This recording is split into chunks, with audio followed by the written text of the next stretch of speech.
Welcome back to our second part of our look at modern imperialism. And now we're going to take a look at the world of the colonized peoples. And so, first off, we'll start with the culture. The culture that the peoples originally had, whether they are in Asia or Africa, or even if you want to look at the Western United States, is changed. Um, the Europeans view themselves as superior to everyone else um, because they're European, and they'll use a form of scientific racism in that the whites are naturally better and more gifted than anyone else, and that makes them superior. We have better cranial capacities, which makes us smarter, and everyone else is just not as good as we are. Maybe I shouldn't say we are, as Europeans are. And so that leads to them allowing themselves to mistreat the people, or justifying their mistreatment and justifying their ability to be the colonizers. They also organize the people into ways that will keep them inferior based on this. In India, they'll adopt that caste system that we saw all the way back with the founding of Hinduism. And uh, in some regions they'll kind of keep that going and rank white people or other groups as superior as well. They'll do this with tribes in Africa. They'll kind of invent the tribes, or in the U.S. government will identify groups as one tribe or different tribes, even though there might not have been that difference there beforehand. And then they'll pit these tribes against each other and give one superior status over the other, and this will cause some dissent in them, but will allow the Europeans to control their peoples, their conquered peoples better. At the same time, where gender might have been more equal before, with women having a major, um, were a major provider of food and resources because they farmed the land. This changes because then the men are expected to farm the land, and the men are expected to grow cash crops, which is their focus, or people are expected to grow more cash crops, which is the men's focus and not the women's, which were more about sustenance farming. And so women, instead of being in the fields and working jobs and doing things like that, are expected to run the homes and focus on that. And so more inequality rises there, and they become very much more European, which is the whole goal, is to try to civilize the people and make them more European. And so the whole point of colonization, or during the colonization, is to try to make the colonized peoples more and more and more European. And that leads to a large conversion of these, or a large group of the colonized peoples to be converted. We especially see this in Africa, with Western Africa and Eastern Africa, Central Africa and Southern Africa. They all have huge numbers that convert, which makes it today about, in some countries, like if you look at Tanzania, where 33% of the people are Christian, 33% are Muslim, and 33% are um, a traditional form of religion, or tribal religion. And this is all based on where the Europeans got to in that country. In the um, more wilderness type areas or open savannas where the Europeans did not get to, they did not convert them as often. While many in the cities that Europeans focused around became Christians, and then where there were strongholds for Muslims before, those really remained Muslim. And so the culture of these people changes, and it becomes one of trying to make them more westernized, make them more white, and make them um, better peoples in the Europeans' eyes. The economic situation also changes. Although slavery is outlawed with the abolitionist movement, that doesn't stop the idea of forced labor being used. And so, to gain or to supplement taxes, people in French colonies are expected to work 10 to 12 days a year for the government on public works projects. In the Congo, people are given quotas of rubber or ivory to get, and if they don't get that, they are severely punished. We're going to take a look at this one more in class. And As well, they're expected to grow cash crops, which then can be used as a tax. But all this kind of shows that although slavery has been outlawed, it doesn't really stop. And prisoners and other um, people deemed as dangerous by the government are used as some type of labor as well. To help the economies or the fledgling economies, the Europeans build infrastructure, but it's really only to help them either control the people better or help them get the resources to their markets and to the ports, or to the ports and then to their markets sooner. This will also lead to some urbanization in the cities where the Europeans want to set up major hubs, and this will turn out to be helpful for the Africans initially, but it will also hurt them in the future with how we have major epidemics of um, diseases like Ebola when it comes out, and AIDS when it first comes out, because there aren't necessarily the health structures that are set up there to be able to handle large urban centers, even though they've been around for 60 years because of the lack of industrialization and modernization that the Europeans do, as they are the colonizers. And they do very little industrialization because they want to do the industrialization in Europe, where they're going to benefit from it more than the Africans or the Asians or whomever the conquered peoples are.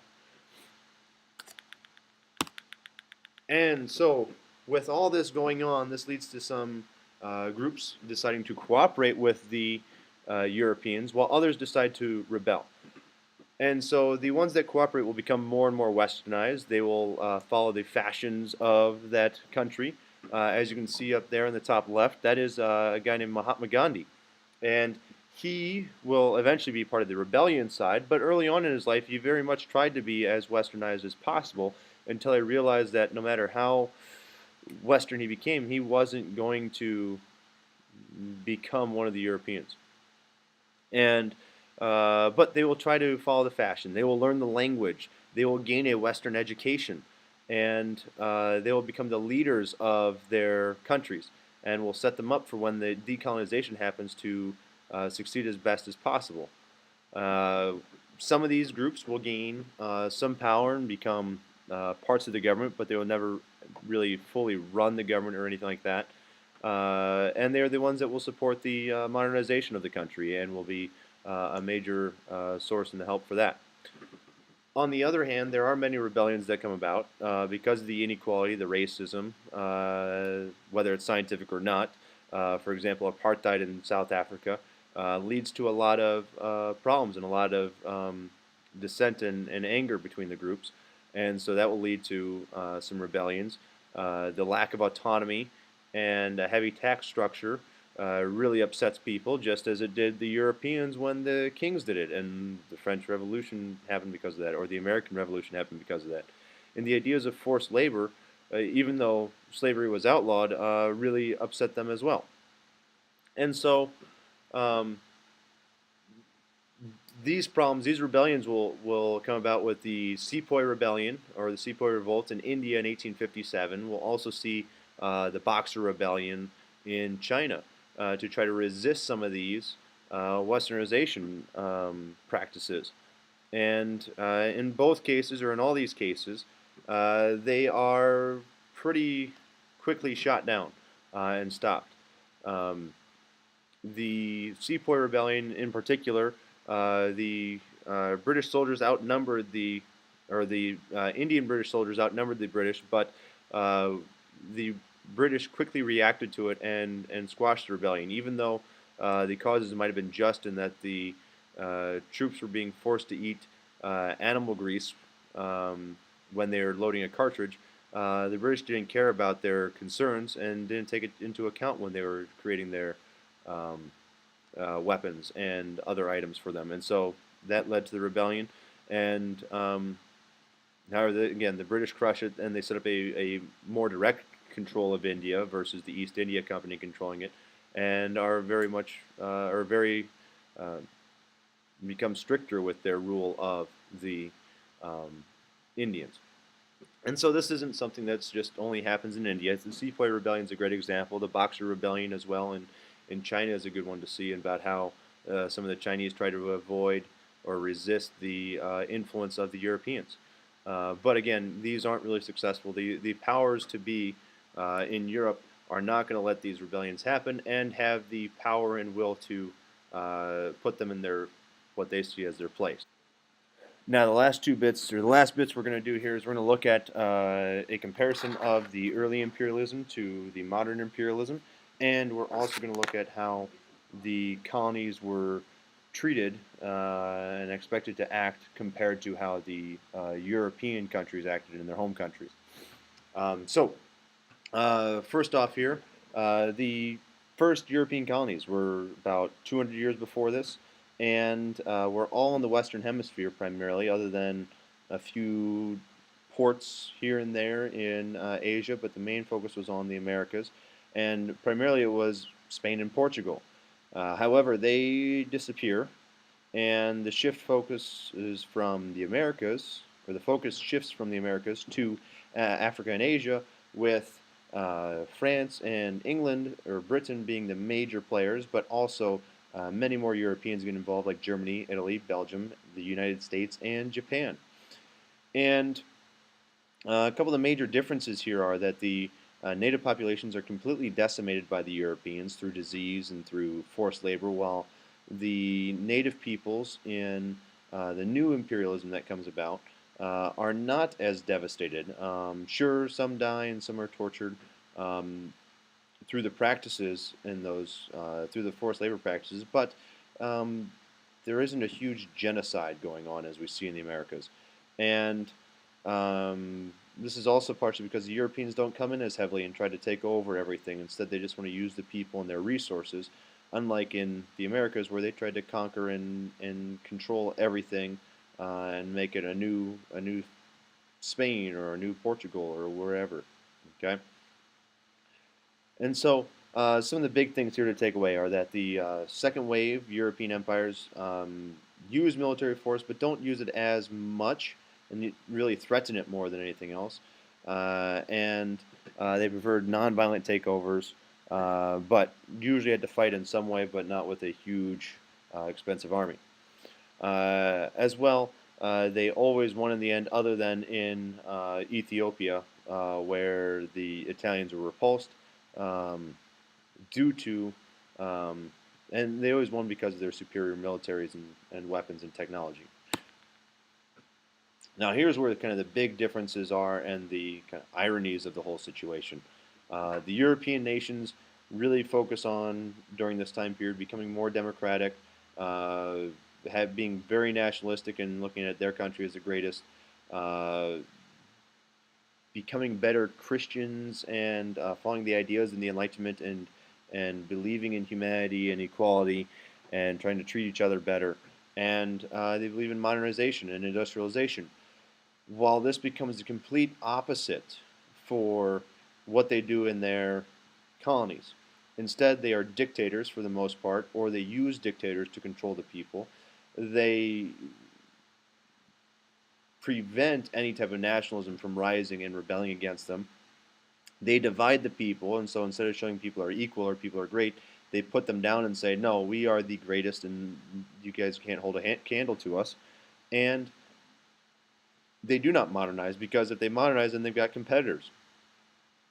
And so it's completely opposite, and it's sad to see the Europeans do it like this. One of the interesting things that I think of or like to think about would be, what if we actually did industrialize these countries? What if we did try to, in the colonization process, try to improve these countries instead of keeping them down, and where would we be today? And unfortunately, there isn't a way to go and see that, but it's nice to speculate about. And so this kind of ends our look at the imperialism, but you can see the Europeans really dominate and start to really control the world at this point, or major parts of the world. However, this will be short-lived, as we see. This was about at most 200 years ago, 250 years ago, and today you can see the Europeans really only control, at least politically, only control a few small areas outside of Europe. Economically, there's a little bit of a difference there, but that's slowly beginning to change as well.